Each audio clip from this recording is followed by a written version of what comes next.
새롭게 출시한 소울의 3세대 소울 부스터입니다. 소울 부스터라는 말 그대로 확실히 바뀌었습니다. 파워가 업그레이드 됐고요, 외형도 업그레이드 됐다고 할 정도로 굉장히 신선하게 바뀌었습니다. 외형부터 먼저 보겠습니다. 네, 외형 보면은 LED 라이트가 들어갔는데요, 이게 DRL입니다. DRL이 이렇게 돼 있고 굉장히 헤드라이트가 슬림하게 돼 있어요. 요즘에 전체적인 자동차 디자인 추세 같아요.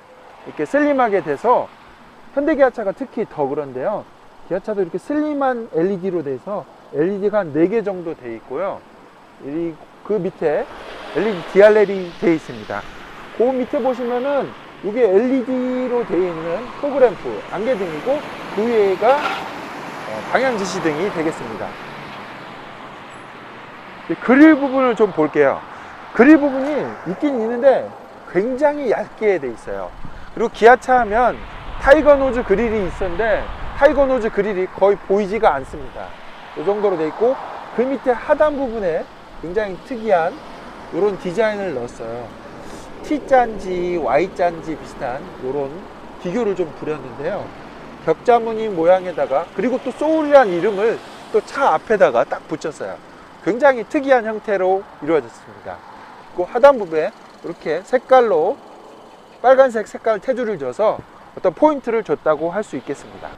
네, 측면 보면은 소울을 기존의 디자인 모델 그대로 살렸습니다.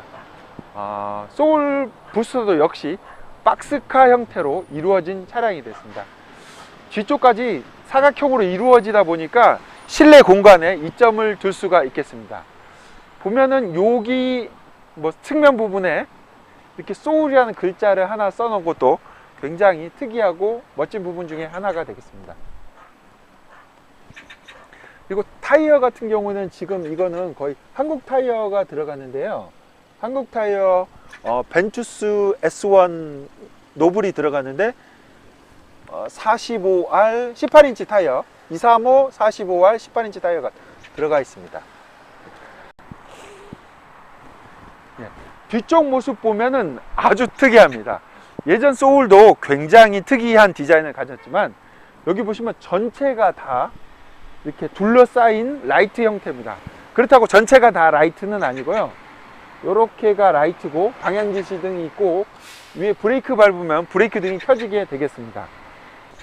굉장히 파워풀하다는 거 보여준 게 2개의 이그조스트 파이프가 한꺼번에 모여 있고요, 디퓨저도 이렇게 다 돼 있습니다. 네, 트렁크 공간이 그렇게 커 보이지는 않습니다.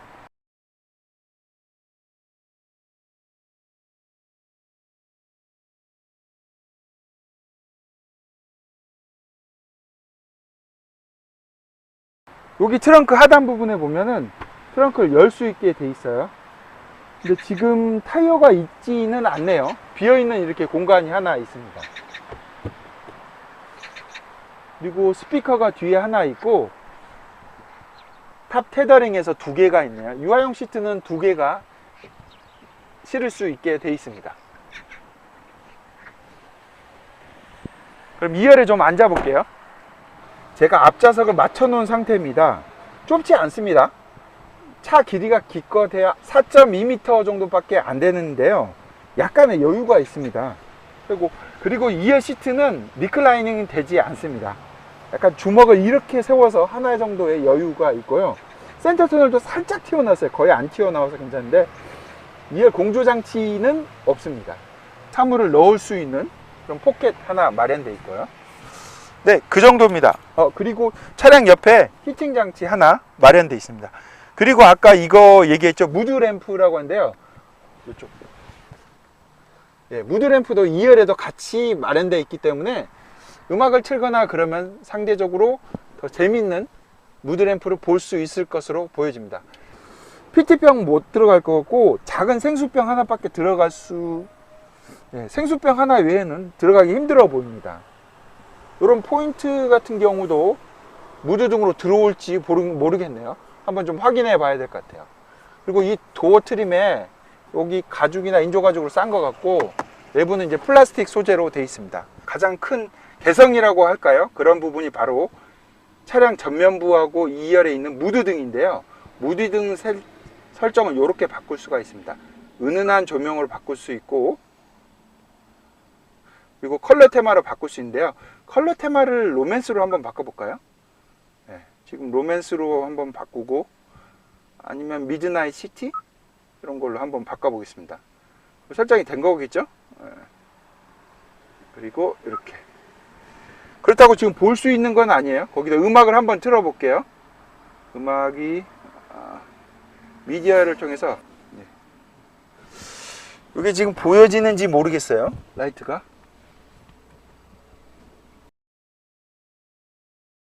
네, 차량에 앉으면 가장 먼저 들어오는 게 이 가로로 긴 그 인포테인먼트 시스템입니다. 현대기아차 중에서 이렇게 길게 돼 있는 걸 거의 본 적이 없어요. 넥소에서 한번 본 적이 있는 것 같은데, 길게 된 게 상단에. 10.25인치 정도의 인포테인먼트가 들어갔습니다. 터치가 되고요. 반응이 아주 빠릅니다. 조작하기 편하고 심플하고, 그래서 조작이 아주 잘 만들어진 것 같습니다. 그리고 재밌는 게 요 인포테인먼트 시스템을 하나의 둥그런 걸로 이렇게 감쌌어요. 그래서 인포테인먼트 시스템을 아예 이렇게 꾹 삼키고 있는 듯한 그런 디자인을 가지고 있습니다. 송풍구도 그 안에 들어가 있어서 재밌게 한 것 같습니다. 그 같이 오른쪽에 보면은 왼쪽도 마찬가지인데요. 그 스피커를 이렇게 해놨어요. 공조장치 옆에다가 이렇게 스피커를 만들어놔서 아주 독특함을 더 강조하고 있습니다. 차량에 타면은 바로 앞에 보이는 게 컴바이너 헤드업 디스플레이가 되겠습니다. 사용할 때 아주 편하고요. 이제 코너에도 들어가서 아주 편의성이 굉장히 증가됐다고 할 수 있겠습니다. 스티어링 휠 반응은 약간 묵직했으면 좋겠어요. 주행하면서 꽤나 가벼운 반응을 보여주고 있고, 특히 고속주행, 다이나믹한 상태, 스포츠 모드로 주행할 때는 너무 가볍지 않나 하는 생각이 좀 들 정도를 보여주고, 약간의 유격이 좀 있습니다. 약간의 보정이 필요하지 않나 생각이 듭니다. 네, 센터페시아 하단 부분에 보면은 이렇게 휴대폰 충전하는 부분이 있어요. 무선 충전이 가능하게 되어 있는 게 하나 있고요. 그 아랫부분에 보면은 12V 하나하고 USB 할 수 있는 부분이 이렇게 있네요. USB 같은 경우는 지금 두 개나 할 수 있게 마련되어 있어요. 이런 게 굉장히 좋은 것 같아요. 근데 이 공간이 그렇게 넓어 보이지가 않아서 물건을 넣었다 뺐다 하기가 쉽지 않아 보입니다. 이 휴대폰을 이렇게 놓아서 충전을 하겠고요. 어떤 물건을 좀 넣어야 되는데, 큰 물건을 이렇게 USB가 꽂아 놓으면 자꾸 좀 걸리는 것 같아요.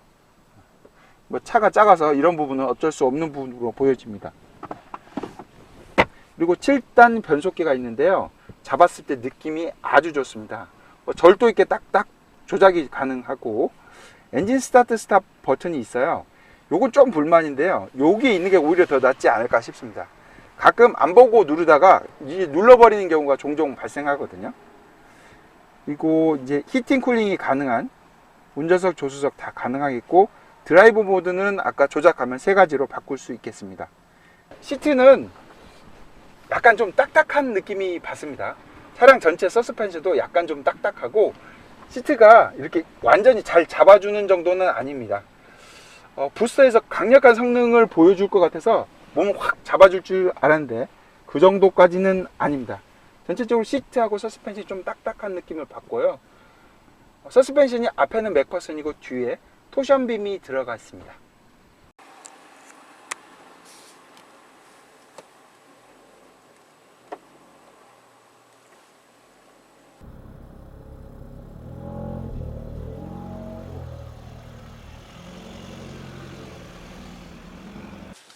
하나, 둘, 네, 2.5회전 좀 넘네. 2.6회전 정도 되네. 락투락이요. 소울 부스터 EV. 스티어링 휠이 D컷으로 돼 있네요. 따로 D컷일 필요는 그다지 없는데, 예, D컷으로 돼 있어서 저한테는 오히려 좀 불편하다고 느껴지기도 합니다. 10.25인치짜리 디스플레이가 들어갔는데요. 이렇게 스와이프도 가능하고 반응성도 아주 빠릅니다. 좋습니다.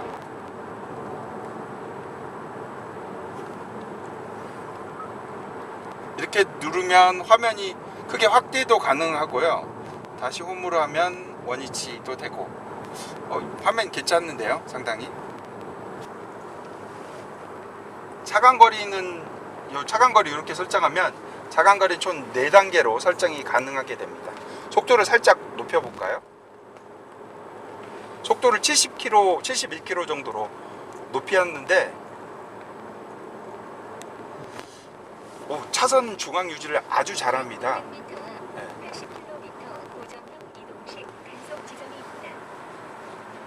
너무 이게 유지를 잘하는데요. 시간이 꽤나 지났는데 스티어링 휠을 잡으라고 어떤 메시지나 이런 게 전혀 나오지 않습니다. 너무 잘해요.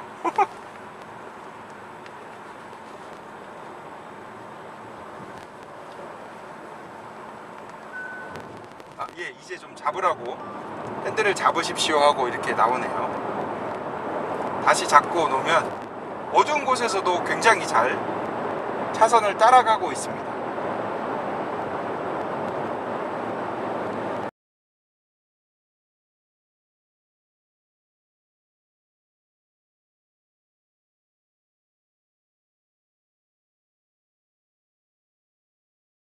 정도로 굉장히 차선을 잘 유지하고 차간거리도 아주 잘 유지합니다. 누가 손댈 필요가 없을 정도로 정말로 차선 유지를 굉장히 잘해서 상당한데요.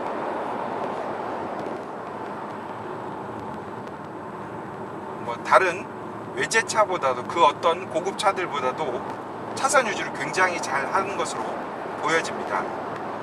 스티어링 휠 위에 조작 컨트롤러가 이렇게 동그랗게 돼 있는 게 있어요.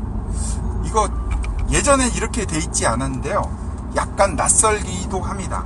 적응하는데 약간 시간이 좀 걸려야 될 것 같습니다. 소울 부스터 같은 경우에는 그 헤드업 디스플레이가 장착되어 있습니다. 작은 차량인데도 헤드업 디스플레이가 장착되어 있어서 운전하는데 아주 좋습니다. 보니까 속도 보여주고 내비게이션 정보까지도 같이 보여지네요. 12km 직진하라 이런 식으로 보여주고 있습니다. 드라이빙 모드는 크게 3가지로 바뀌는데요. 에코, 스포트 그리고 노멀 이렇게 3가지로 되어 있습니다. 그러면 스포츠로 좀 바꿔놓고 한번 좀 달려보겠습니다. 엔진이 204마력에 27토크를 보여주기 때문에 꽤나 성능이 굉장히 잘 달릴 것으로 보여집니다.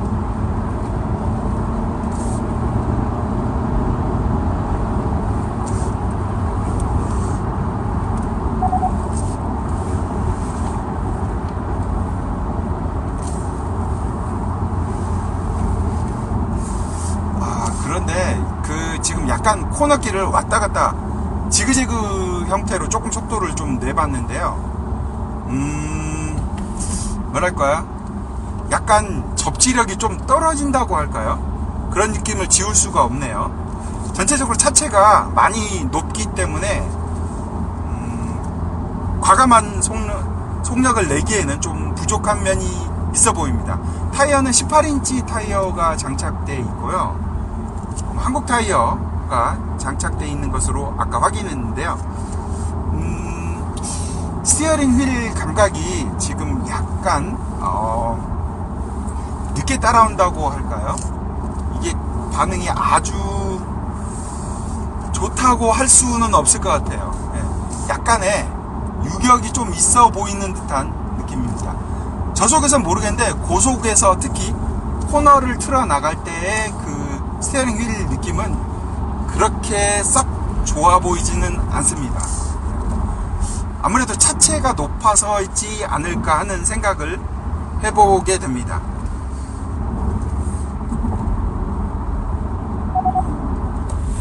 드라이빙 모드를 노멀이나 에코로 바꾸면 스티어링 휠이 아주 여유있게 느긋느긋해지는 것을 느낄 수가 있겠습니다. 패드 시프트가 적용됐습니다. 패드 시프트가 적용되어서 아주 달리는 기분을 제대로 느낄 수가 있게 됐는데요. 7단 DCT입니다. 변속이 어느 정도인가 볼까요? 지금 6단, 5단, 4단, 3단. 지금 한 70km 정도인데 70km만 돼도 6단까지 변속이 바로 되는, 80 정도 넘어가면 바로 한번 80 넘겨볼까요?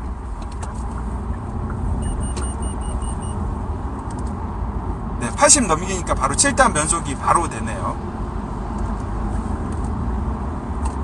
네, 차량의 주행 성능을 테스트하기 위해서 고속도로에 좀 진입을 했습니다. 속도를 좀 내보도록 하겠습니다. 드라이빙 모드는 스포츠로 해놓고요. 주행을 좀 해볼게요.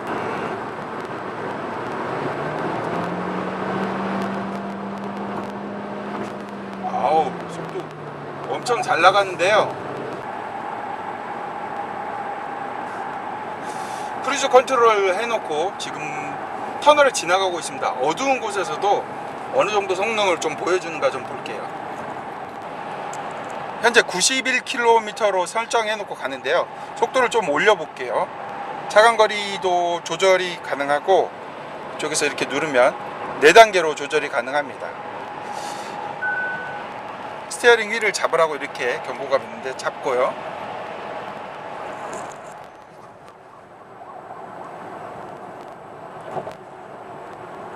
아주 굉장히 잘 유지합니다. 그 어떤 차량들보다도 고속도로에서 차선 중앙 유지가 아주 좋습니다. 스티어링 휠은 또 잡으라고 이렇게 메시지 나오네요. 소울 부스터 같은 경우에는 가솔린 모델에는 HDA라고 해서 고속도로 운전자 지원 시스템, 보조 시스템이 없습니다. 그럼에도 불구하고 굉장히 차선의 중앙을 잘 유지하고 앞차와 차간거리까지도 굉장히 잘 유지하면서 주행을 하고 있습니다. HD가 따로 필요할까 할 정도로 굉장히 잘 달리고 있습니다.